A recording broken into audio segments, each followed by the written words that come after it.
Olha só, eu aqui de novo no canal do Conde, começando mais uma entrevista aqui para vocês. Muito especial, hoje recebo aqui Luciana Salazar Salgado, linguista, professora da Universidade Federal de São Carlos. Tem um trabalho muito bacana com texto, com editoração, vocês vão se deliciar com essa conversa. Luciana também tem uma visão de país, de mundo, e a gente vai compartilhar essa leitura que ela faz das coisas. Enfim, ela é uma assídua frequentadora aí do 247, da TV 247. Vocês vão conhecer a Luciana Salazar Salgado. Saudações democráticas para você, uma honra te receber aqui, Luciana, tudo bem? Tudo bom, querida? A honra é minha de participar da sua maratona de entrevista. Ah, de poder fazer, eu tinha aprendido com você o Lula duplo. Você conseguiu fazer o Lula livre duplo? Lula livre duplo. Ah, muito bom, muito bom. Saudações a todos. Saudações, então, vamos começar. A gente, acho que eu vou começar a criar aqui com você, uma linguagem, Luciana, que toda vez de for entrevistar alguém, começar falando, dando sentimento de Brasil, que eu acho que é isso que atravessa todo mundo aqui, né? Hoje, Luciana, são 3 anos exatos daquela sessão infame na Câmara dos Deputados em Brasília, em que você teve apologia de tortura, você teve, enfim, as coisas, dedicação de voto para Deus e o mundo, e foi uma vergonha para o Brasil. A Dilma Rousseff escreveu um artigo hoje muito sentido, mas muito altivo sobre esse momento. Como é que você viveu esse momento do 17 de abril de 2016, e como é que você está vendo agora o Brasil? Fala um pouquinho para a gente em linhas gerais aí. Bom, eu estava no Vale do Anhangabaú, olhando lá pelo telão, e Era um domingo, né? com uma multidão de gente que ou ficou amiga na hora, ou era um monte de amigos se encontrando, né? Então, ali havia um sentimento ainda de vamos virar, não é possível, não está indo nessa direção. O bordão era não vai ter golpe. Nos esguelamos, né? Nos esguelamos. E eu realmente fui uma das últimas pessoas a sair. Eu estava acompanhada de 4 pessoas que voltaríamos para São Carlos, né? Juntas. Eu fui uma das últimas pessoas a sair do Vale do Anhangabaú. Então, assim, foi particularmente marcante e melancólico, né? Agora, eu não li ainda o artigo da Dilma Rousseff, e você disse que é altivo, eu só posso imaginar, porque de lá para cá o que vimos o tempo todo é altivez, né? Aquela sessão em que ela fica 12, 13 horas lá no Senado é altivez pura, né? Eu fico pensando o seguinte, eu dei aula hoje de manhã, sabe, Conde? E quando eu dou aula eu fico muito renovada. É um espaço de reflexão importante. Então, para dizer curto, o que eu penso? Essas coisas que apareceram, essa infâmia, né, que essa cena que você remonta, ela era de coisas que estavam aí, né? Eram coisas que estavam aí, acomodadas não sei de que jeito, e elas apareceram furiosas, né? E agora, nesta altura, e é por isso que eu me referi à aula hoje de manhã, eu acho que a gente começa a conseguir produzir alguma reflexão sobre essa fúria e sobre isso que estava aí. Então é gozado o que eu vou te dizer. Estava ali, na verdade, né? A sociedade brasileira é uma ferida que estava ali incubada, né? Total. E aí eu acho que tem uma coisa muito importante, que é isso que se costuma chamar de governo Lula, governos Lula-Dilma, enfim, essa era. Eu acho que tem uma coisa muito importante relativa à cultura que aconteceu aí, os pontos de cultura icônicos dessa questão, mas para já eu tenho que te dizer isso, assim, eu acho que a gente tem mesmo que enfrentar isso, e eu acho que eu sou otimista. Você sabe que é muito bacana você falar isso, porque todos nós, tem muita gente angustiada, muita gente que está prolongando a angústia desde esse momento. Foi um momento muito terrível para todos nós, mas eu tenho lido da seguinte maneira, de que isso é uma espécie. O Brasil tinha de enfrentar isso para poder se identificar de novo, né? Acho que isso evidentemente a gente sofre por ter um governo desses, mas como a nossa formação cultural histórica é tão atípica, é meio singular, né? nós não tivemos inimigo externo, não tivemos que combater Portugal, não tivemos uma secessão. Quer dizer, tudo foi muito no jeitinho, realmente, aqui no Brasil, e parece que agora nós temos de enfrentar esse grande desafio. Luciana, eu vou apresentar você aqui, oficialmente, para todos nós, todos os internautas que estão aqui chegando para essa entrevista no canal do Conde. A Luciana Salazar Salgado é professora de Linguística da Universidade Federal de São Carlos. Ela é bacharel em Português e Francês pela USP, mestre em Educação pela USP, doutora em Linguística pela Unicamp, foi minha colega lá na Unicamp, foi muito bacana trabalhar com ela. Nós compartilhamos o Ciro Pocente, o grande orientador lá de uma geração toda lá, né, Luciana? Deixa eu continuar aqui. Foi professora de cursinho durante 11 anos, administrou projetos editoriais, foi editora de textos da Confraria de Textos por 10 anos. Eu achava super legal essa sua editora, enfim, que você trabalhava ali na Confraria de Textos. O nome era muito bacana, né? Confraria de Textos. Ela é uma das coordenadoras do LABEP, Laboratório de Escritas Profissionais e Processos de Edição da UFSCar e do Cefet, Minas Gerais. É autora disso, tem alguns livros publicados. Não sei se você tem livro só seu, mas tem muitos artigos publicados. Depois você fala para a gente. É autora de estudos sobre processos de edição, entre os quais ritos genéticos editoriais. Essa é uma obra sua, né? Editada pela Margem da Palavra. Estuda cibercultura, cultura digital com foco nos objetos técnicos. Passa para mim, falei direitinho? É isso que é tudo isso? Acho que sim, acho que é isso aí. É muito legal. Fala. Tem essa coisa da autoria, né? Você perguntar assim, tem livro seu, só seu. Eu acho interessante. Eu gosto de trabalhar junto, né? Tem aí. Mas eu gosto muito de trabalhar junto. Gosto de escrever junto. Escrever junto é um desafio imenso de percepção de si na relação com o outro, né? Então, a maior parte das coisas que eu faço é escrevendo junto. Mas tem umas coisas solo porque a carreira assim o exige.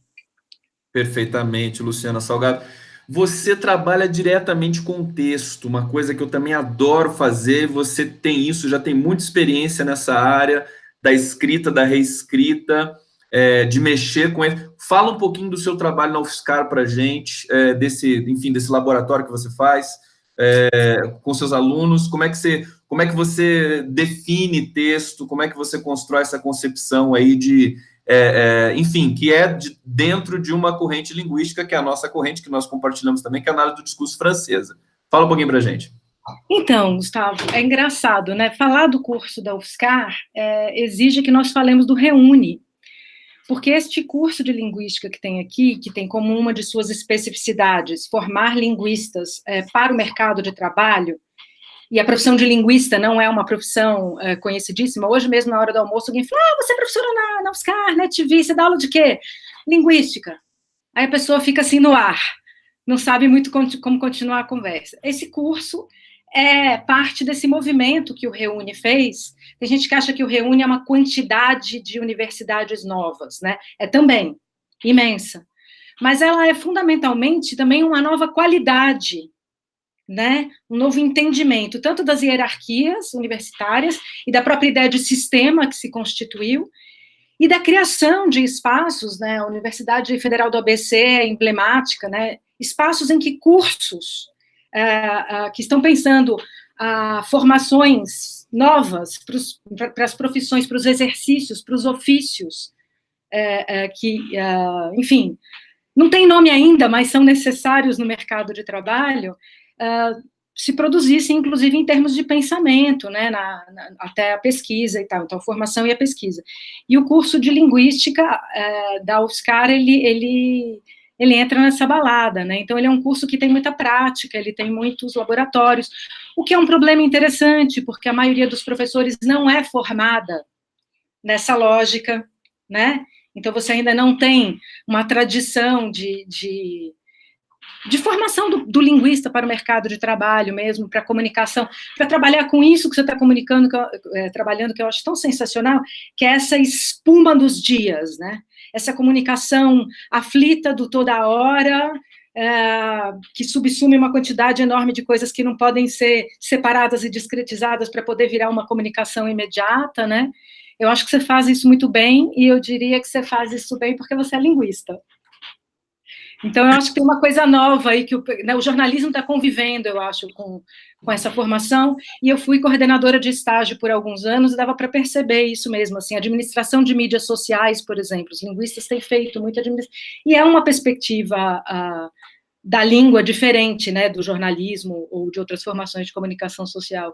Então, eu só queria dizer isso, que nasceu aqui na UFSCar, é muito lindo, muito poderoso, muito novo, e é parte desse movimento imenso que foi o Reúne, né? Que foi uma transformação cultural importante, eu acho, no país. Não é visto assim normalmente, mas foi. Luciana, muito legal você falar disso, porque daí é uma coisa que toca fundo aqui no meu coração também, que é justamente lidar com as linguagens, com a internet. Nós vamos aprofundar isso, porque você também lida com cibercultura. E aí eu vou. Legal você lembrar essa coisa do linguista trabalhando com jornalismo, porque eu estou vendo algumas coisas acontecerem também nesse sentido. E as gigantes de tecnologia, Google, Facebook, enfim, WhatsApp, eles têm linguistas e matemáticos ali trabalhando nos seus, enfim, algoritmos e na sua concepção de compartilhamento de informação. Eu acho que a informação ela está ela está amplificando tanto nessa cultura digital que nós precisamos não só trazer as teorias linguísticas consagradas, enfim, pragmática, discurso, toda a sintaxe gerativa, mas produzir coisas novas, porque está muito rápido tudo isso, né? É muita produção de sentido e muita repetição também. E aí, realmente é uma vertigem você lidar com edição de notícia nessa hard news que a gente faz o tempo todo, o site 247, aquela coisa. A gente fica, inclusive, fica assim, meio atordoado, porque é muita coisa, muita repetição e muito estancamento de sentido também. Como é que você vê, já que a gente entrou vamos associar com a política, né? A comunicação do bolsonarismo, essa coisa de Twitter, de disparos em massa pelo WhatsApp, você que tem, enfim, um pé nessa área da cibercultura, como é que você vê esse fenômeno?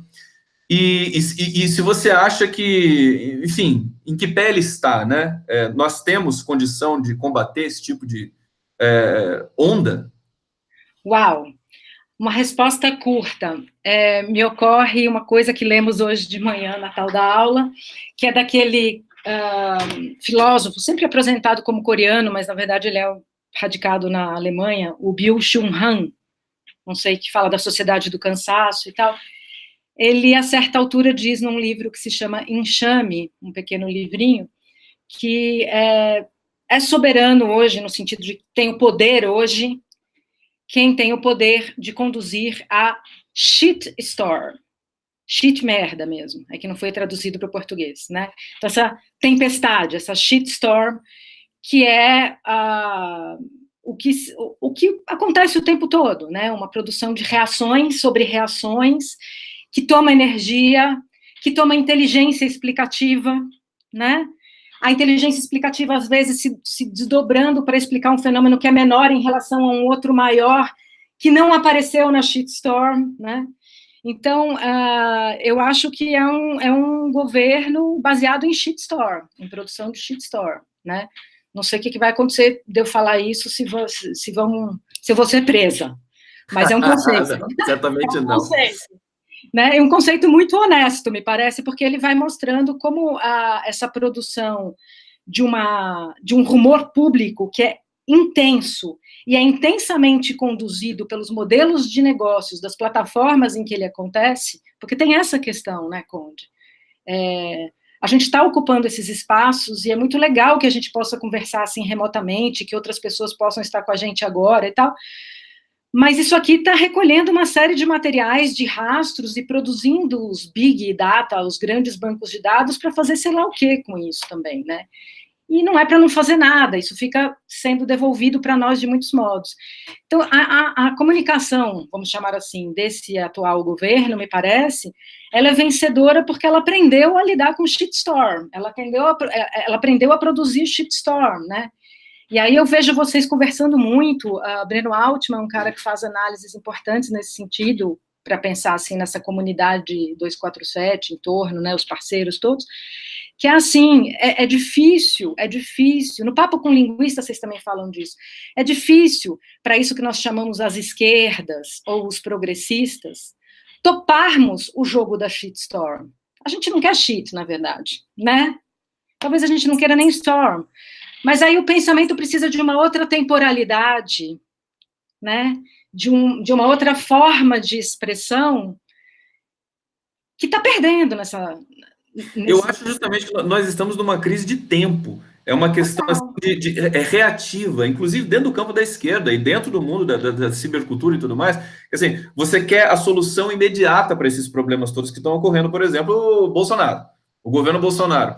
As pessoas querem resolver isso de uma vez. É curioso que, e daí perde-se muito sentido, perde-se muita capacidade de análise, muita capacidade de debate, o debate acaba morrendo em todos os sentidos. E aí eu acho que é aquela coisa do ímpeto, da ousadia que nós estamos parcialmente abalados por isso, porque o Lula está preso e ele é o cara que entende disso, né? Ele é o cara que tem uma proficiência de comunicação impossível. Quer dizer, é curioso ver que o Bolsonaro, se o Lula não fosse preso, ele ganharia a eleição, né? Com todo esse aparato comunicacional, esse arregimentamento de milícias digitais, bolsonarismo e tudo mais, o Lula ganharia. E o Haddad quase ganhou, na verdade. Você teve aí uns problemas aí de véspera também, que foram muito poderosos aí na definição dessas eleições. E aí eu acho que o problema é realmente, como você diz, tem a ver com a temporalidade, né, com a emergência. E dentro disso, eu acho que trazer um pouco, popularizar um pouco essa teoria da análise do discurso com qual a gente trabalha, seria interessante. Eu tenho tentado convencer, eu conversei com a Gleisi Hoffmann, conversei com o Postman, porque eu acho que o embate, se a esquerda quiser dialogar nesses termos, como você está colocando de shitstorm, vai perder sempre, porque não é a nossa. Nós temos de impor, recolocar o modo, né? Acho que recolocar o tempo em cena também, para o debate político. Eu passo para você agora, porque eu digredi um pouquinho aqui. Vai lá, Luciana. Mas eu acho que é esse o ponto. Eu acho que essas coisas também só estão acontecendo, Conde, porque a gente já vinha funcionando numa certa relação com o tempo, roubado de nossas vidas, que também faz com que o WhatsApp tenha a potência que tem. O WhatsApp, ele permite que você vá conversando à medida que você vai fazendo uma série de outras coisas e já resolvendo 3, 4, e estando a par do que Beltrano, Cicrano, quem tem filho, então é uma coisa impressionante, né? Mas eu acho que o WhatsApp, digamos, ele só é possível porque a gente já vinha numa relação com o tempo, de perda do nosso tempo, de abdicação do nosso tempo em função de mais trabalho. Eu sou de uma geração que na adolescência pensava nessas máquinas que vinham chegando como as máquinas que nos dariam ócio.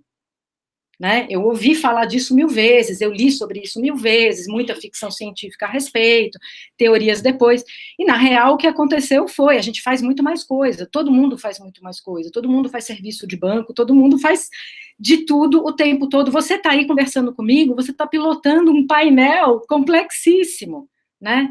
Então, assim, você falou do tempo, eu acho que a sua digressão é importantíssima, acho que é o X da questão.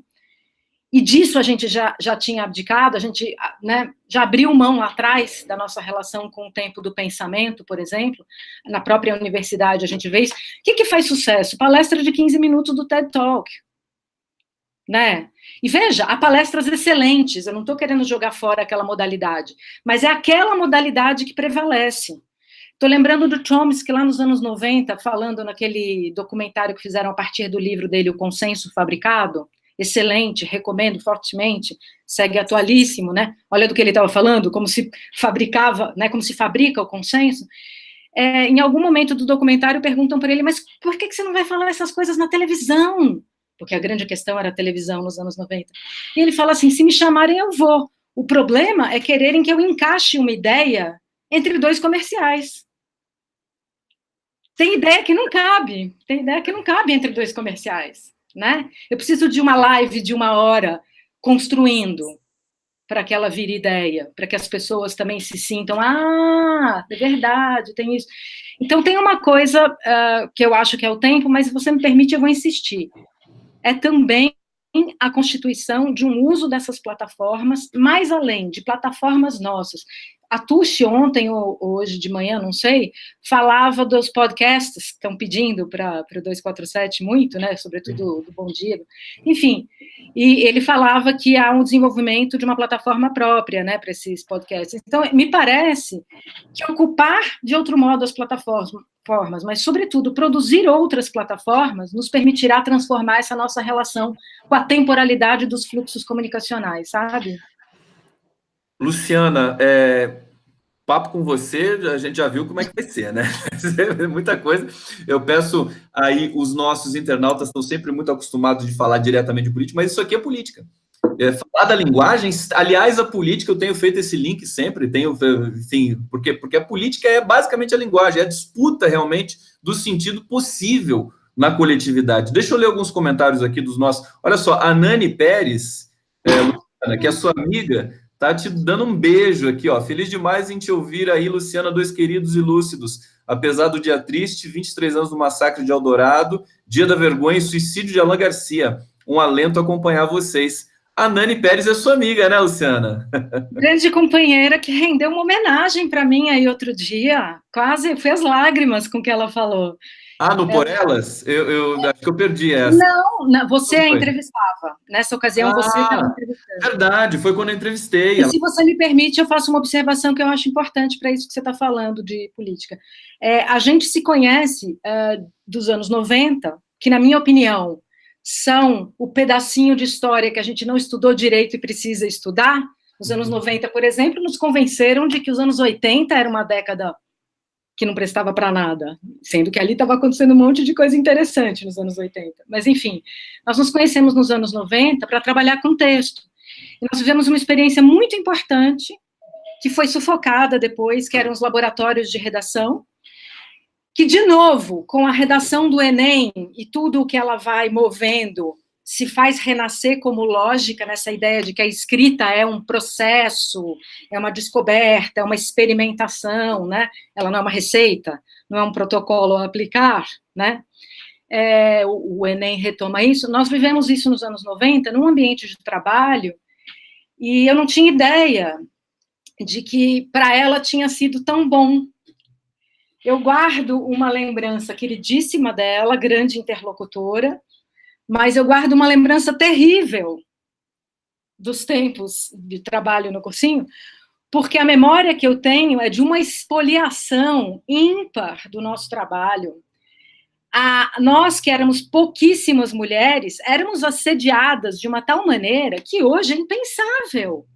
Eu lembro de episódios que eu falei, gente, como é que a gente acomodava? A gente acomodava, e a gente trabalhava num lugar super descolado, super chique, todo invernizado em termos de trocas intelectuais, com muita gente interessante trabalhando ali mesmo, é verdade, ela disse isso, né? Nem estou falando de nós duas, estou falando mesmo que tinha uma galera que circula. Mas impressionante como era o ambiente, por exemplo, nós mulheres ganhávamos menos. Nós todos éramos ibopados, e havia uma certa flutuação do salário conforme o ibope que era auferido a partir da apreciação dos alunos. Enfim, os anos 90 tem uma coisa ali que a gente precisa entender, que a gente não entendeu direito, que, na minha opinião, são, para usar a expressão do Gessé, né, o ovo da serpente, para mim, está lá nos anos 90. Ele fala que o ovo da serpente do golpe é 2013 e tal, mas eu acho que o que aconteceu em 2013 lembra demais o melê confuso que eram os anos 90. Sabe o que eu acho que tem a ver dos anos 90? Acho que foi justamente a derrocada discursiva desse tema da direita, do neoliberalismo. Acho que ali começou a retorcer um pouco mais e a direita ficou encurralada e teve de apelar para isso que está acontecendo agora, para esse extremismo, para essa conexão com a religião, que são coisas assim que são mais, atingem mais as vísceras das pessoas, né? A emocionalidade, e abandonou a argumentação, porque a direita naquele momento, é curioso, a direita, ela, pelo menos aqui no Brasil, tentava discutir alguma coisa, mesmo que precariamente, o PSDB sempre muito tecnocrata, né? Mas você tinha um debate, ele estava meio que estabelecido ali. E eu acho que ela abriu daí para os anos 2000 justamente para o florescimento de uma esquerda democrática em toda a América Latina e no mundo, porque a Europa também nos anos 2000 respirou muita democracia progressista, né? E agora nós temos também esse refluxo, né? Esse refluxo aí da direita de novo.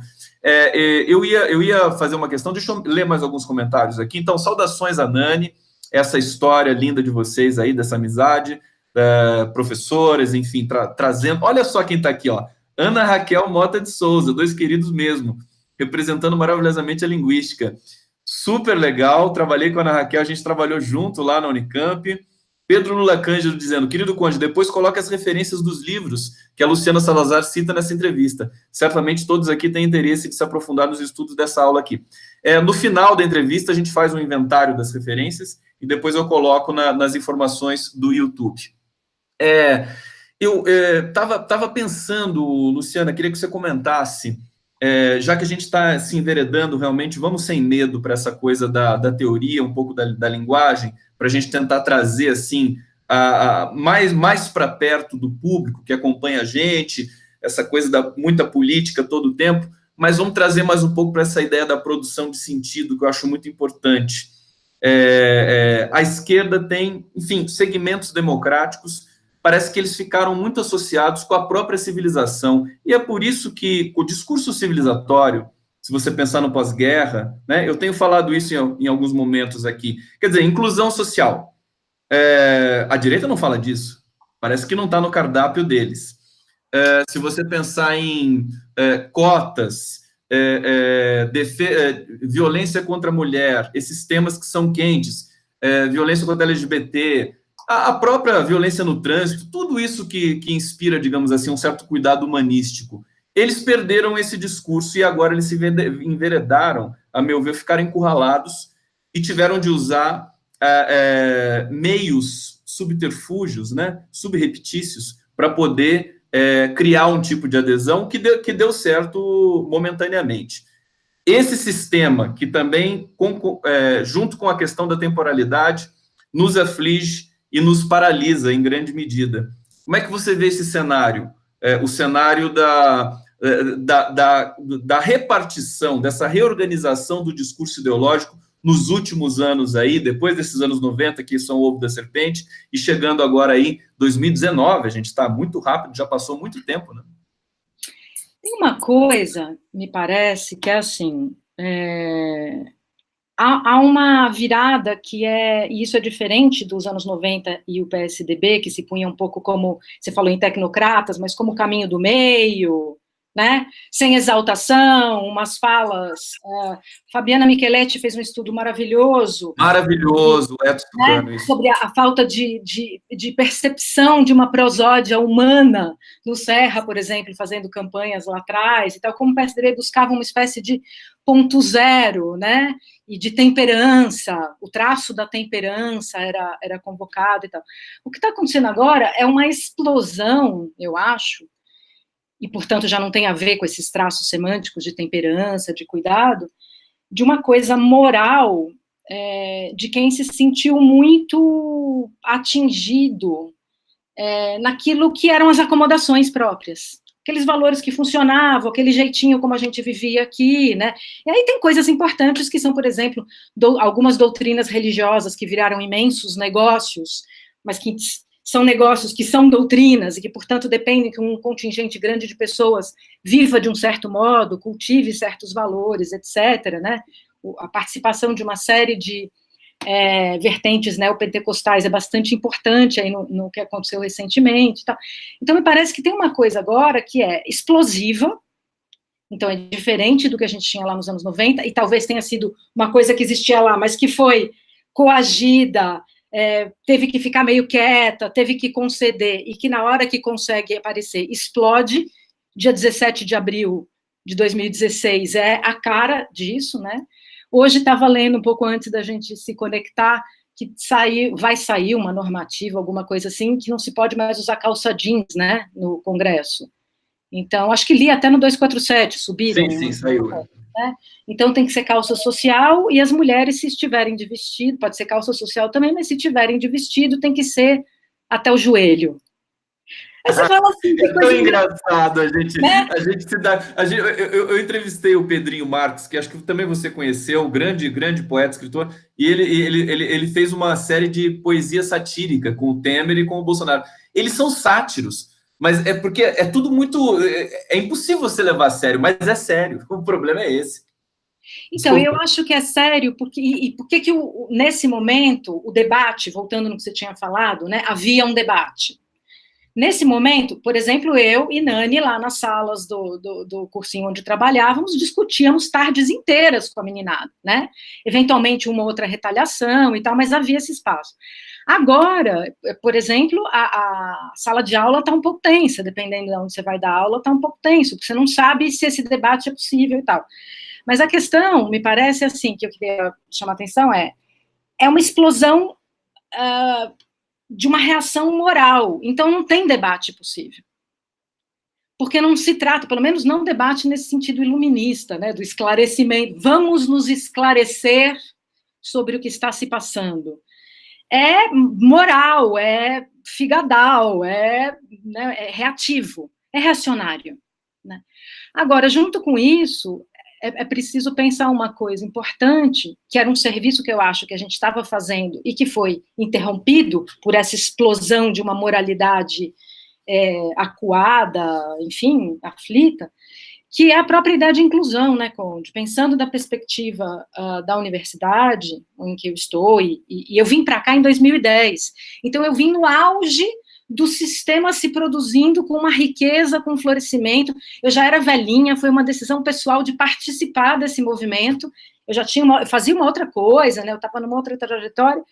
E aí uma das discussões importantíssimas que eu encontrei já ao chegar era essa ideia da inclusão, porque a UFSCar, desde 2003, desde antes, ela tem uma tradição, mas a partir de 2003, ela assume muito prontamente a sua condição de balão de ensaio de todas as políticas públicas para o ensino superior. Por uma série de motivos, é uma universidade estruturada, né, a localização dela, etc. E, então, havia vestibulares específicos. Quando eu cheguei, havia 38 línguas indígenas faladas no campus, né, uma coisa importante. Isso é impressionante, eu não sabia. Impressionante. Havia uma discussão sobre, há um centro de referência de ensino de português para estrangeiros aqui, né, nosso departamento de letras da UFSCar. E é um centro de referência mesmo, importantíssimo. E muitos indígenas que não tinham português como língua primeira eram encaminhados para esse lugar. Agora, você imagina, mas eles não são estrangeiros. Não é como ensinar português para estrangeiros, tal como a coisa estava estruturada aqui. Enfim, esse tipo de discussão punha em questão a ideia de inclusão, é isso que eu queria falar. Eu trago pessoas que nunca estiveram na universidade, e aí não estou falando só dos indígenas, eu estou falando de uma quantidade imensa de alunos que eu tive, só para pensar na minha trajetória aqui, que eram os primeiros de suas famílias a passar pela universidade, né? É um contingente expressivo. E aí você traz essas pessoas para a universidade, você cria circunstâncias para elas chegarem à universidade, e eu estou dizendo traz, porque eu faço parte do grupo que sempre esteve nela, né? Para elas ficarem parecidas com a gente, ou para a gente aprender quem elas são, e todo mundo vai ter que ser outra coisa a partir desse processo de inclusão. Porque, frequentemente, o que acontece incluir venha viver a minha lógica, venha viver como eu vivo, venha ser como eu sou. E isso é muito complicado, porque aí você vai tendo atritos, reações, coisas não funcionam, né? Então, assim... eu acho a semântica de inclusão, ela é perigosa, né? A gente precisa significar. É claro que eu acho que, no sentido geral... mas é muito perigoso. Você é cirúrgica, né? Esse que é o detalhe que eu acho que a linguística precisa participar mais do debate, porque a linguagem, eu vou usar um termo aqui, talvez um pouco forte, mas ela é traiçoeira. Nós, às vezes, embarcamos em certas... E uma palavra é suficiente para te levar para o limbo, né? Então, justamente, eu acho que a gente não pode deixar de discutir o sentido o tempo todo. Desculpa, voltando para você aí. Permita-me, eu estava escrevendo por outro motivo uma coisa agora, eu vou citar uma formulação, um resumo do que você falou, mas numa excelente formulação de uma autora bacaníssima que se chama Alice Krieg Plank. Ela diz: a disputa pelos sentidos de uma palavra é a disputa por uma descrição do real. Agora que todo mundo ouviu, vou repetir para pensar. A disputa pelos sentidos de uma palavra é a disputa por uma descrição do real. É desse tamanho a potência da língua, da designação, né? Completamente, Então, a gente não pode subestimar essa. Por isso que essa discussão sobre fake news, sobre verdade e mentira, ela também é falsa, também é. total. Ela vai a favor desse processo modorrento, terrível, violento, opressor, né? Que é da extrema-direita, que é do ultraconservadorismo. É uma coisa muito infame, né, Luciana? Infame, infame é a palavra. E veja, então, quando a gente está disputando, por exemplo, a gente estava nesse nível de problema, ao que estamos entendendo por inclusão. A discussão não era mais se tem ou não tem que ter inclusão. Políticas de inclusão, várias, de vários tipos, né? Mas aí elas começam a ser a vida acontecendo, e aí os problemas aparecem. Então, precisamos entender o que estamos chamando de inclusão, inclusive para legislar a respeito, inclusive para fazer editais adequados, inclusive para trazer mesmo quem tem que vir, É a etc. ideia de não automatizar a própria política pública e o próprio discurso. Mas eu acho que esse processo virtuoso ele estava acontecendo nos governos democráticos de Dilma. Ele estava acontecendo lá. Eles enfim, não são especialistas na questão da produção de sentido, mas eles são especialistas na relação com o povo real. Isso é muito importante. É isso que o Lula emanava para todos eles. Eu acho que o Lula ele tem um pouco essa coisa do linguista, de justamente saber como é que se produz aquele sentido, como é que se ilude, como é que você produz um logro aí para atingir espaços políticos. Eu quero trazer uma questão para você. Você tá me instigando muito aqui, Luciana. Acho que o legal é isso, né? Eu acho que as entrevistas, justamente uma entrevista como essa, é improvável uma conversa como essa que nós estamos tendo nesse campo ultraconservador. Quer dizer, debater ideias, ter divergências, participação do público, memória, história, teoria, tudo que você quiser trazer, política, não há preconceito aqui nessa questão. E eu acho que isso, diria de uma certa maneira, poderia ser uma contracorrente, mas aí eu quero te dizer uma coisa, te relatar e te pedir o teu parecer. Eu, de uns anos para cá, comecei a trabalhar mais com a relação da internet, produzindo textos, escrevendo, transmitindo e tal, muito mais escrevendo antes.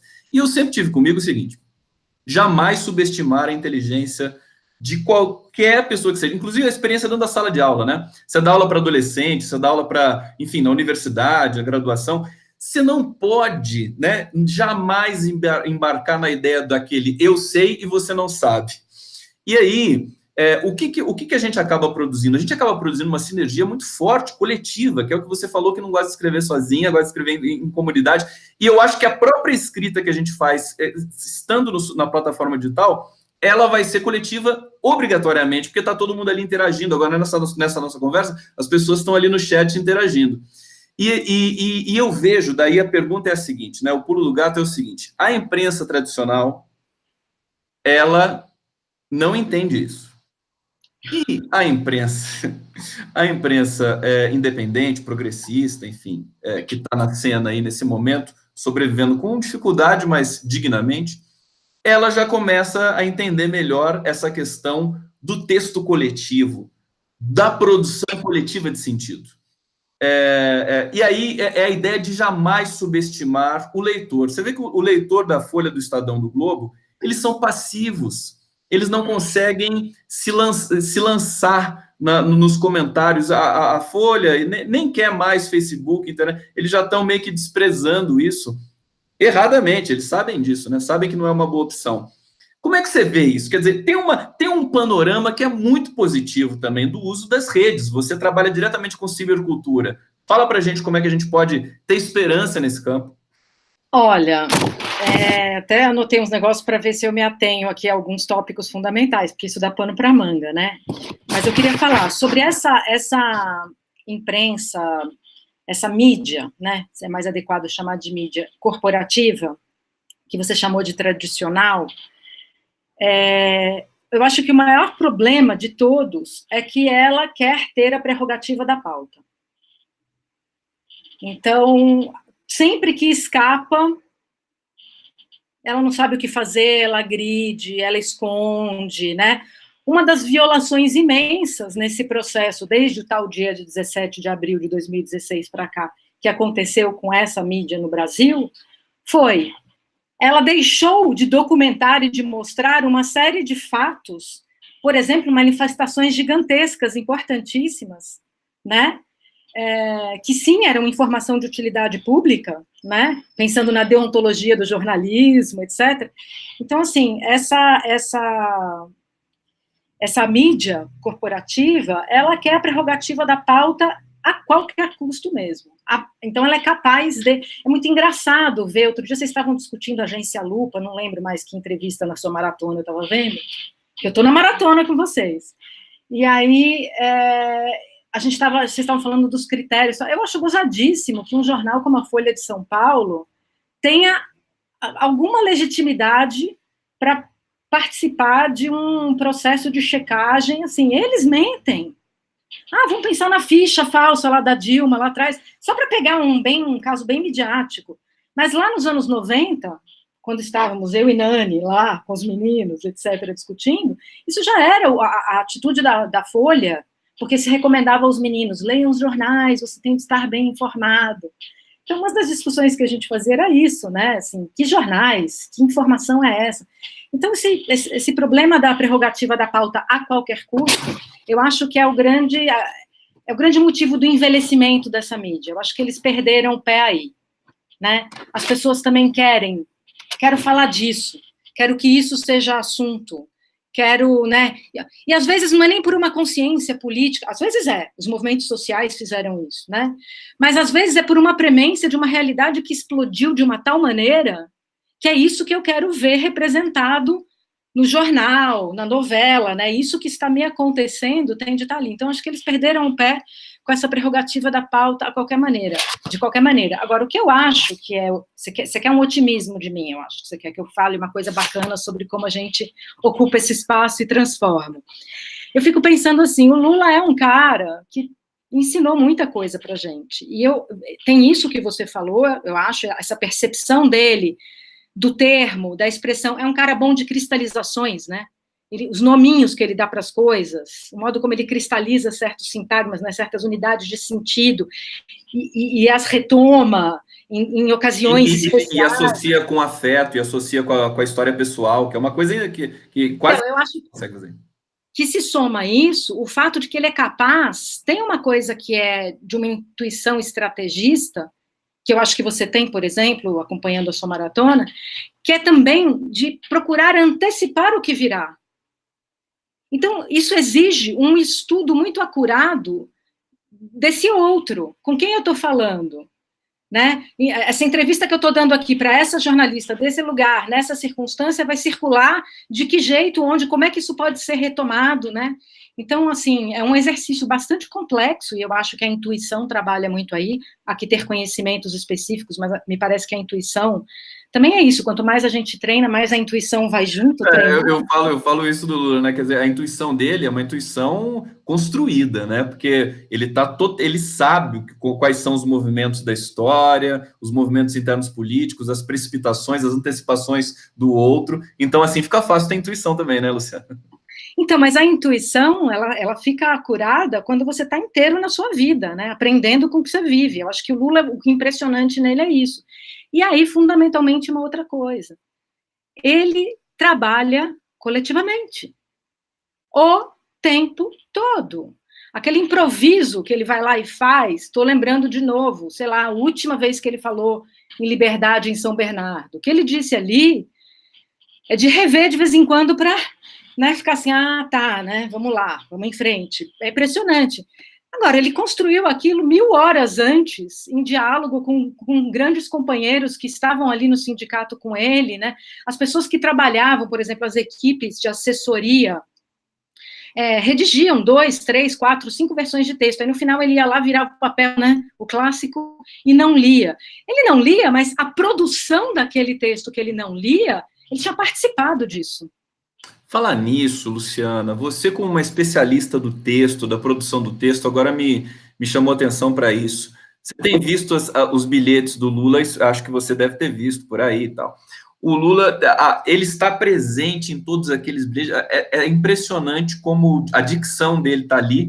O último artigo que ele escreveu, que inclusive foi publicado pela Folha de São Paulo, no 1 ano da prisão política, também era muito ele. Evidentemente, você tem ali uns ajustes que são ajustes meramente protocolares, né, de uma revisão de texto e tudo mais, mas é ele que está ali, é ele que está...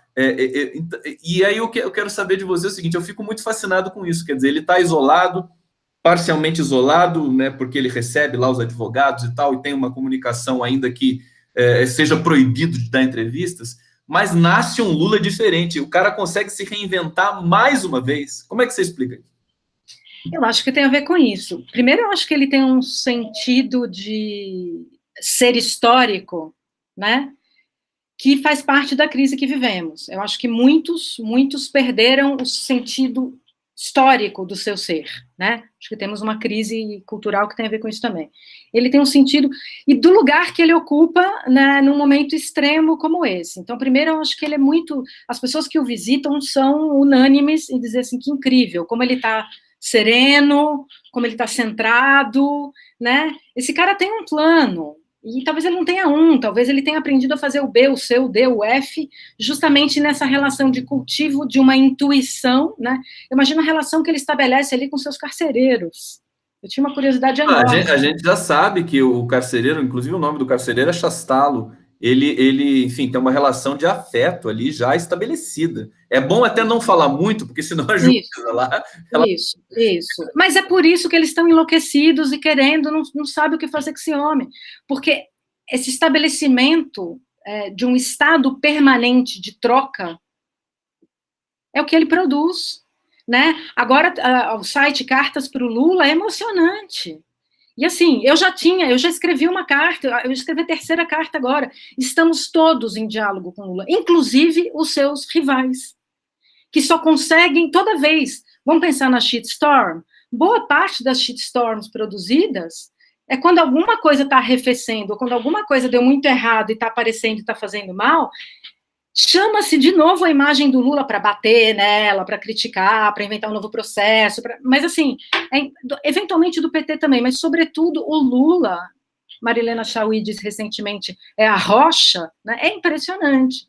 E eu acho que, de muitos modos, esse diálogo permanente que acho que todos temos com ele, né?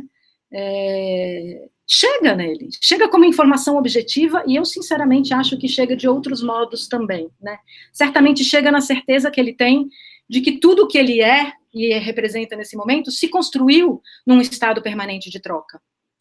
E o detalhe também, Luciana, é que retirar o Lula de cena, como foi feito arbitrariamente há pouco mais de 1 ano, isso desorganiza toda a cena política brasileira que estava acostumada há 40 anos a ter o Lula como uma referência. Não importa se é uma referência positiva para uns, negativa para outros, mas a referência estava lá. Isso é muito importante, né? E aí nós somos pegos por essa operação, né? Que hoje a gente já tem muito mais clareza do que significou a Lava Jato. Até o Zé Padilha, o cineasta, ele finalmente entendeu o que é a Lava Jato, né? Depois de muito alisar e tal.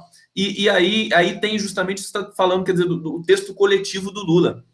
O que ele faz, o que ele produz, né? Ele no palanque, ele tem um espaço para a plateia se manifestar, né? Ele domina o tempo como ninguém diante de em cima de um palanque, e também agora nessas mensagens que vão sendo desovadas aí através de escritos e manuscritos e tudo mais. Deixa eu ler mais alguns comentários, vamos partir para outras questões aqui. Eu quero falar uma coisa para fechar. Se a gente pode falar, e tá, aqui o espaço é todo seu, querida, pode falar. Só para fechar, então, isso, porque, assim, considerando a Krieg Plank que eu citei, eu acho que o Lula, a destreza do Lula, é ele assumir a linguagem como quem sabe que ali ele está disputando a descrição do real. Isso é fantástico. Ele sabe que ele está disputando a descrição do real. Exatamente. Então, é por isso que não tem sentido você simplesmente... Eu conversei com o psicanalista Antônio Teixeira, né? Que ele diz assim, a mentira, fake news, ela não está no predicado, ela está no sujeito. Isso. Como esse sujeito opera com aquilo lá. E aí nós temos uma confusão muito grande hoje, Luciano, vou pedir sua ajuda aqui, quer dizer, o que é a liberdade de expressão? Ninguém sabe direito mais. Acho que esse segmento é uma espécie de sabotagem na própria produção de sentido, na própria possibilidade do debate, né? Essa fuga do debate do Bolsonaro e de todos os seus ministros, por exemplo, eles não dão entrevista. Na época do Lula e Dilma, eu fico pensando no jornalista, quer dizer, da própria imprensa corporativa. A Dilma e o Lula estavam o tempo todo ali prontinhos no quebra-queixo do Congresso, em todo lugar. Esses caras mal aparecem, é tudo controlado. E aí a gente entra numa espiral realmente enfim, sem possibilidade de produção nenhuma de sentido. Como é que você observa esse fenômeno? Quer dizer, o fenômeno da negação, quase que da fuga, né? A fuga do debate, a fuga da exposição necessária para quem ocupa um cargo público. Então, na verdade, acho que a gente volta naquele ponto, né? Nós estamos vivendo uma virada moral, é uma política moralista.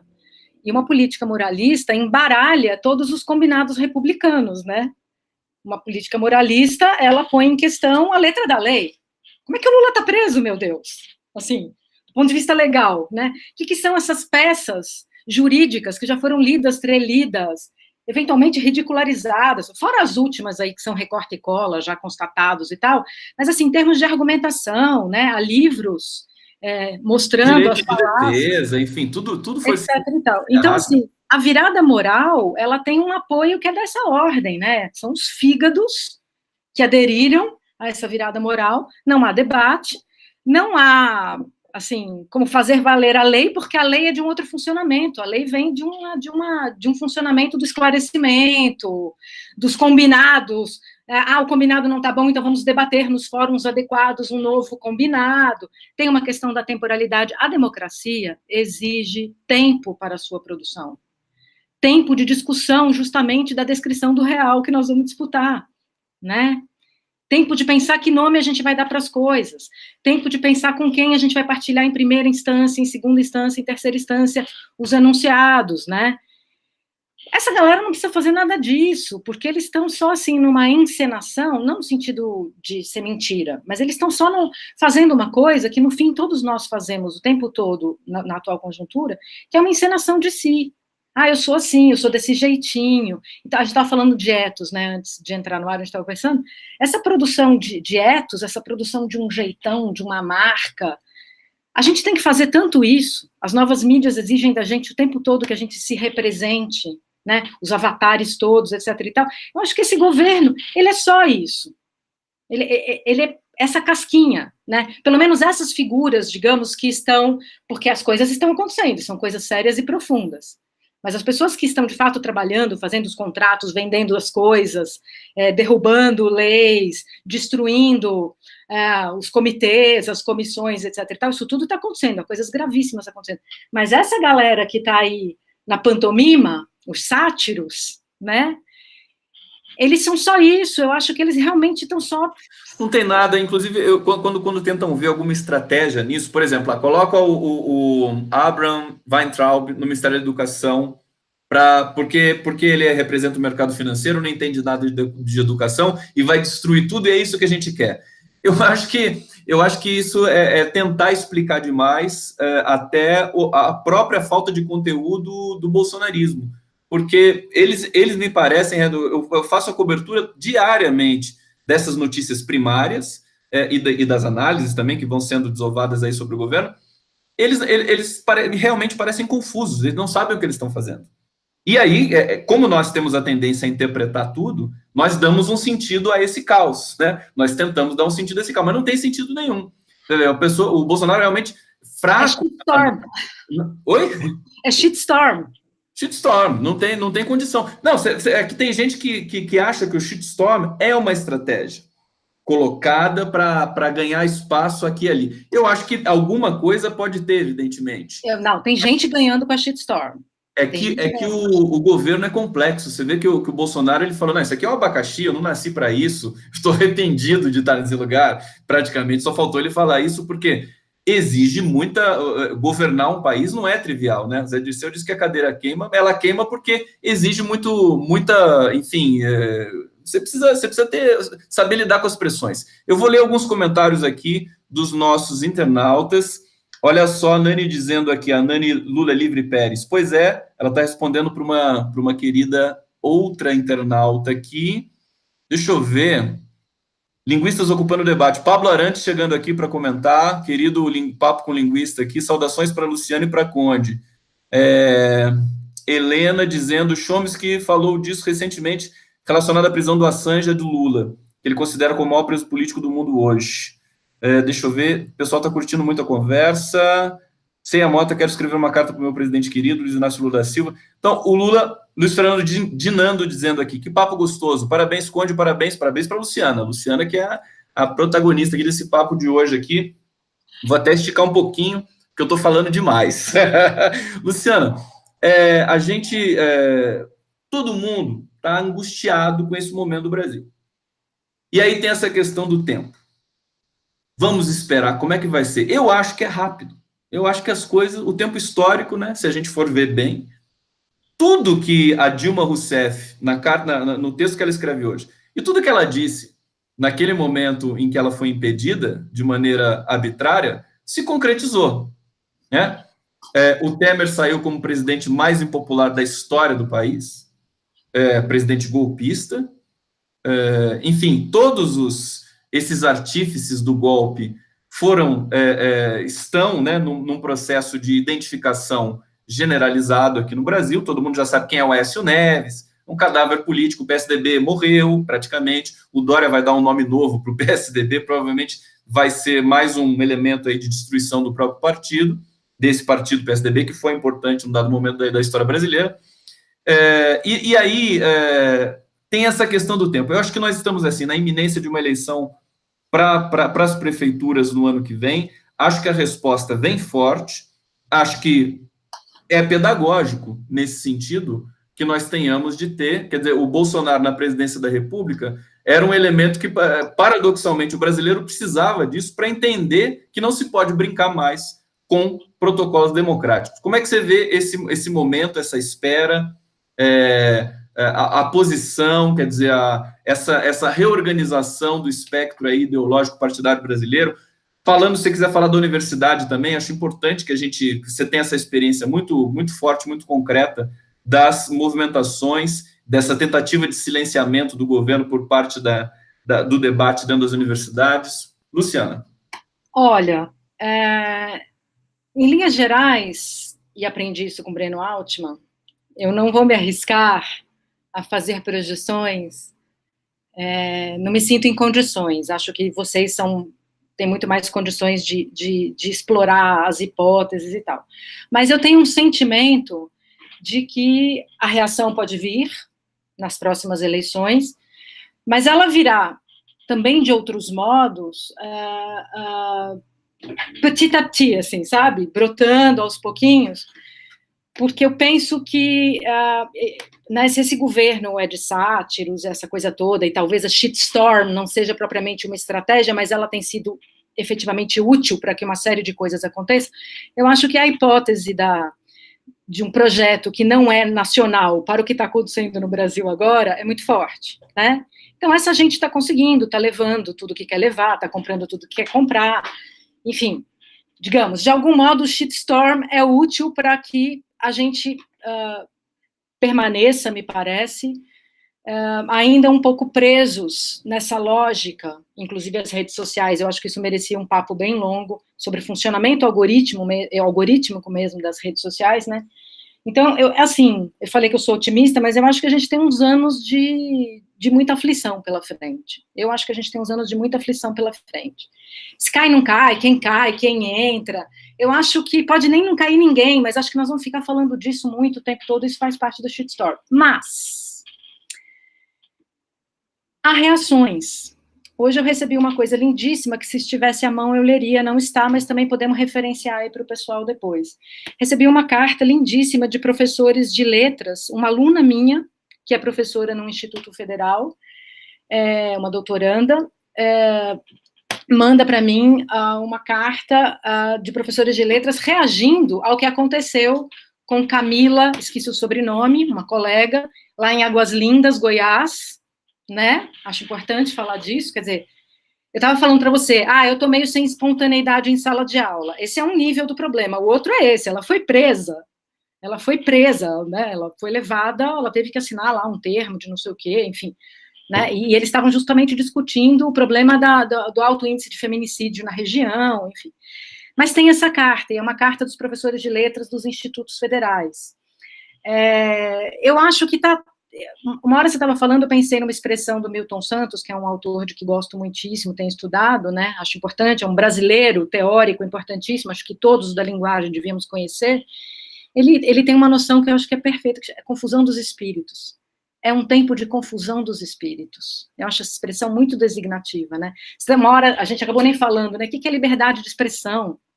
Como é que eu sei onde acaba, onde começa? Então, como os combinados do tipo republicanos, que tentam ser esclarecedores do que pode, do que não pode e tal, estão suspensos nessa explosão de moralidade que quer saia longa para visitar o Congresso, né, como a gente comentou.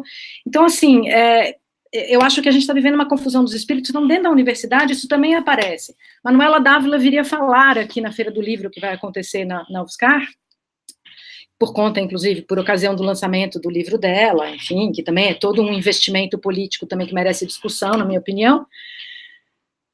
E soube hoje por uma aluna em sala de aula que foi suspenso, e foi suspenso porque a reitora entendeu que talvez houvesse constrangimento com o ministro. Então, eu estou dentro de uma universidade imensa, onde está acontecendo uma mega feira do livro, num auditório enorme que se chama Florestan Fernandes, é bom falar esse nome, que ia receber, Manuela, você pode imaginar a mobilização que uma figura como ela, icônica de uma série de, inclusive com esse livro, muito na direção dos movimentos de mulheres, né, congregando nessa direção, né, por essa semântica, não vai acontecer porque entendeu-se, né, na reitoria que é um... Enfim, essa notícia também eu nem consegui, ela me foi dada hoje de manhã como notícia oficial, mas então para dizer assim, as universidades que são olhadas como espaços importantes de resistência, elas também passaram pela coisa que eu acho que é a última coisa que eu vou falar sobre isso, que é, paradoxalmente, aquilo que me mantém otimista. Por que paradoxalmente? As universidades estão sendo lugares da confusão dos espíritos, e não só lugar de resistência e de criação do conhecimento contraintuitivo e que põe em questão o estado de coisas e tal, porque também, no Reúne, entraram na universidade pessoas que nunca tinham estado na universidade, como professores, como técnicos administrativos, como alunos. E como pais de alunos, irmãos de alunos, namorados de alunos. E junto, nesse público novo todo, nós vimos, por exemplo, agora durante as eleições, uma coisa que eu, com a idade que tenho, achava impensável na universidade, que era um colega plenamente bolsonarista, no púlpito de uma assembleia, defendendo coisas que você fala assim, mas nós estamos na universidade, eu não sabia que eu tinha esse colega. Então, por um lado, aconteceu isso, essa novidade. A universidade, ela está mais complexa do que ela costumava ser, digamos assim, na tradição universitária do Brasil. E complexa significa, por exemplo, não ser simplesmente um espaço que organiza uma resistência a esse estado de coisas. Não é. Nós temos aqui, por exemplo, um grupo fortíssimo de alunos monarquistas. Veja que interessante, né? São alunos, são jovens monarquistas, que tiveram uma atuação importante ao longo de 2016, etc. e tal. Por outro lado, o que me deixa otimista é que isso é justamente o signo do deslocamento que se produziu. Isso que se convencionou chamar era Lula, governos Lula-Dilma, etc., foi um tempo muito corajoso, para dizer assim de modo bem breve, tá? Foi um tempo muito corajoso de pôr-se na política de modo propositivo. E ser propositivo... Acho que você toca justamente, sem querer te interromper, só... Esse é o grande nó, né? Porque as pessoas foram jogadas na política pelo próprio movimento, que é o Rogério Skylab, que é uma figura sensacional, que conversa com a gente também, diz que é o lulismo selvagem. Na verdade, ele coenuncia com um artigo de outros dois pesquisadores, né? É isso, quer dizer, as pessoas foram jogadas na política, só que elas nunca fizeram isso antes na vida, não é? E aí elas vão para a rua e imitam o que aprenderam com a gente, gritam bordões, né? Mas aí elas fazem umas coisas lá delas, levam umas armas, fazem uns troços esquisitos, né, que a gente sabe. Mas essa ocupação da rua foi com a gente que essa gente aprendeu. Então, assim, só queria dizer isso. Eu acho que a grande questão foi um governo propositivo. Ser propositivo significa assumir riscos, experimentar, disputar o nome das coisas. Uai, experimentar pressupõe errar. E, eventualmente, pressupõe uma coisa que pode ser entendida como erro por alguns, mas não é necessariamente um erro, na medida em que tem a ver com o seu projeto. Então, como é que você constrói a tal da democracia? Né, a convergência possível de decisões sobre como vamos viver todos juntos. Então, eu acho, pelo menos na minha história de vida, eu tenho 50 anos, foi o único governo federal propositivo que tivemos, né? E aí é muito interessante que essa explosão moral a que a gente assista agora, que encarcera o Lula, sem ter porquê, que impeachment a Dilma, sem ter razão para, etc, etc, e prende a professora, e todas as outras coisas que temos visto, o que acontece? Me perdi. Você acredita que eu me perdi? Bom, você está falando... Ah, sim, me achei. É uma explosão reativa a esse espírito propositivo. Inclusive da crítica, inclusive da esquerda, que ficou meio na dúvida, mas o Lula, será que não? Mas eu acho que eu vou de Ciro, mas o Haddad... É o que você fala do Milton Santos, quer dizer, é o conflito dos espíritos, né? É essa a expressão, não? Confusão dos espíritos. Confusão dos espíritos, porque é estrutural, né? Você tem que se colocar contra alguma coisa para legitimar uma ideia, talvez um simulacro de democracia, e aí você acaba se colocando contra um processo virtuoso, né? Que é o processo do... Mas, assim, a longo prazo, é isso que eu tento defender aqui, enfim, com muita dor no coração, porque, enfim, a gente sofre por isso, mas é um movimento da história. Acho que tudo isso tem uma razão de ser, né? O bolsonarismo, esse recrudescimento do fascismo, essa negação do sentido, a negação do debate, o retrocesso explícito, defendido como se fosse propositivo, né? É uma espiral de simulacros, uma espiral de auto-enganos, nessa produção de realidade. Quer dizer, que realidade que sobrou para a gente hoje? Quem sabe da realidade hoje? Porque a linguagem foi sabotada. A gente não sabe mais qual é a da realidade, né? Que sempre foi construída através do discurso, né? Como a gente também observou nas questões da análise do discurso francesa. Eu acho que falta um passo, sabe, Luciana? Aí eu vou fazer uma pequena digressão e vou devolver para você fazer as considerações finais, com base aí em tudo que você acha que seja relevante para a gente enunciar, enfim, para a nossa própria compreensão de país, de mundo, de sociedade, de política, e também para compartilhar essas percepções com todo mundo que está junto aqui da gente, assistindo aqui essa conversa tão bacana até esse momento aqui. Acho que falta um passo para essa ideia da análise do discurso francesa, postulada por Péchet, desdobrada por Manguenot, de uma certa maneira, os autores que nós lemos e gostamos de ler na área da linguística, que o marxismo. Olha, vou falar um palavrão aqui. O marxismo, ele preconizou, digamos assim, uma divisão mais justa da riqueza material. Basicamente, em linhas gerais, né? Dividir um pouco o processo de produção. Eu acho que nós temos de pensar a divisão do processo de produção de sentido, porque ele está muito concentrado ainda, né? A produção, quem são os donos dos sentidos, né? E é muito curioso, porque o povo, e o Lula sabe disso, e por isso que ele é tão perigoso assim para o sistema, né?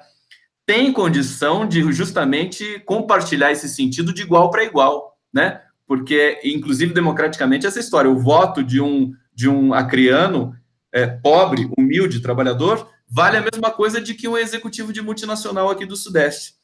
Isso vale também para a capacidade de enunciação que todos eles têm, que eles podem ter. E cada vez eu vou percebendo mais que o povo tem muito mais compreensão política, no sentido de ética, do que o topo da pirâmide. Que, na verdade, aqui no Brasil, só para você ter uma ideia, Luciana, hoje a notícia veio aqui, uma viúva não, esposa de um milionário brasileiro, já doou 88 milhões para a reconstituição, para a restauração da Catedral de Notre Dame. Eu quero saber se ela doou 1 centavo para a reconstrução do Museu Nacional. Essa é a elite brasileira. Então, eu acho que falta um passo para a gente, para realmente, eu acho que esse elemento, esse momento de dor que nós estamos passando política no Brasil, ele vai servir para que nós restauremos o Brasil. O Brasil está em chamas. Nós vamos ter de restaurar o Brasil depois. E aí eu vou devolver para você fazer as considerações. Eu estou num pedaço. Eu não vou nem te agradecer, porque eu faço isso depois da sua fala. Quer dizer, é um privilégio muito grande ter você aqui, sem espírito. Obrigada. O Conde desembesta a falar aqui, porque ele fica empolgado de estar diante de uma colega tão querida, companheira de doutorado, nós estudamos juntos na Unicamp, colega de cafés também, né?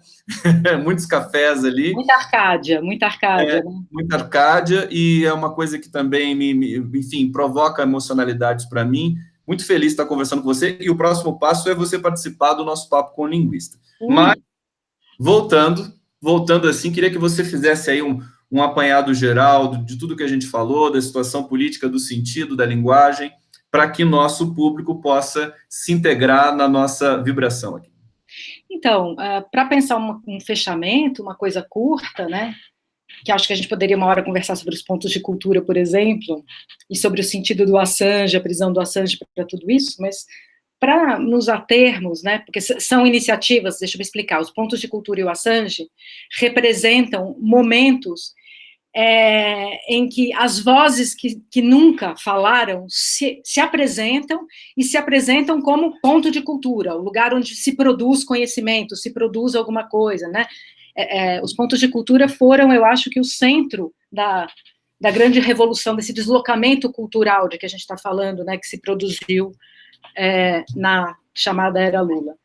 Mas, enfim, eu acho que para fechar, então mereceria, eu acho, discutir o que foram os pontos de cultura. Eu acho que as pessoas compreendem pouco o que foi esse processo, que, veja, nasce de um documento que se chamava A Imaginação a Serviço do Brasil. Esse é o documento da política que elege o Lula em 2002. É lindo isso. É a cultura no centro da política. Então, aconteceu um remeximento. O papinho lá do, aeroporto igual rodoviária, enfim, essas coisas que ficaram emblemáticas, né, a coisa da PEC das domésticas e tal, elas são todos a espuma mais evidente dessa grande onda de transformação nos hábitos mais primeiros, mais assentados, mais atávicos, ali onde estava acomodadinho, para usar, né? E um governo propositivo necessariamente produz, não acomodações, mas incomodações, porque remexe, porque põe em questão, porque quer transformar, porque construiu. Isso gera problemas, e temos que pensar de novo o que fazer. Inclusão nas universidades. Inchou, tem muito aluno. Tem 38 línguas indígenas, como é que faz agora? Então, você não para de ter que pensar novas experimentações a partir das que você já fez, né? Por isso eu acho tão interessante trabalhar nos laboratórios de linguística, né? A gente conversava. É um estado propositivo diante da vida. E o que eu acho que essa shitstorm toda, que é a forma de governo que recai sobre todos nós nesse momento, está nos cansando, nos magoando, sei lá, nos atrapalhando justamente no alimento dessa atitude propositiva, dessa atitude altiva que você mencionou no texto da Dilma hoje, né? Então, para dar um tchau, que eu acho, que eu posso dizer, e eu acho muito isso, é que o legado, né, que nós temos do Lula, de quem a gente falou tanto agora, é esse, assim, a atitude é altiva, propositiva, experimental, interessada e cheia de afeto. Ana Raquel Mota, que esteve ou está aí conosco agora, que você mencionou, é uma pessoa que me ensinou muito disso, uma pessoa com quem eu trabalhei muito, voltei a trabalhar intensamente agora, é uma pessoa que me chamou sempre muita atenção para a importância do afeto nos ambientes de trabalho. Afeto nesse sentido da troca, do desejo de saber quem é esse outro que está comigo. Pô, isso é o Lula, cara. Né? E um programa de governo que nasceu da ideia da imaginação a serviço do Brasil está propondo isso, né? Vamos fazer trocas, vamos fazer contatos, vamos vendo no que vai dando e vamos fazendo a partir disso. Então, eu acho que a gente tem que se manter em estado de experimentação, de proposição e não cair naquela conversa de dar 2 passos para trás e ficar fazendo uma crítica inteligente, destruindo, desconstruindo, né? Propositivos, firmes na experimentação. É isso, Luciana Salazar Salgado, sensacional conversar com você. Esse discurso, acho que é isso que você tem toda a razão, quer dizer, nós temos de ser impetuosos e temos de ter a paciência e entender que isso leva tempo e precisa ter organização para você poder recobrar o espaço político que foi totalmente desorganizado nesses últimos tempos aqui no Brasil. Te agradeço imensamente. Faz o Lula livre vulcano aí, quero ver como é que tá o seu. Tem que falar para aparecer você. Fala. Mas o que é para eu falar? Não lembro. Não, é só para a imagem aí para você, querida. Eu não sei o que dizer, Lula livre. Fala Lula livre, Lula livre. Aí, Lula livre. Lula livre, e a gente volta a conversar, muita coisa ainda ficou para a gente conversar, só lembrança da Ana Raquel. A Ana Raquel também é uma querida amiga profissional que vai estar aqui em breve também para conversar com a gente, e eu dou um grande beijo para você e a todos que acompanharam aqui essa entrevista no canal do Conde. Vai ficar disponível no canal e a gente se encontra na próxima. Daqui a pouco tem a live aí, espero que todos apareçam. Beijo, Luciana, valeu! Namastê.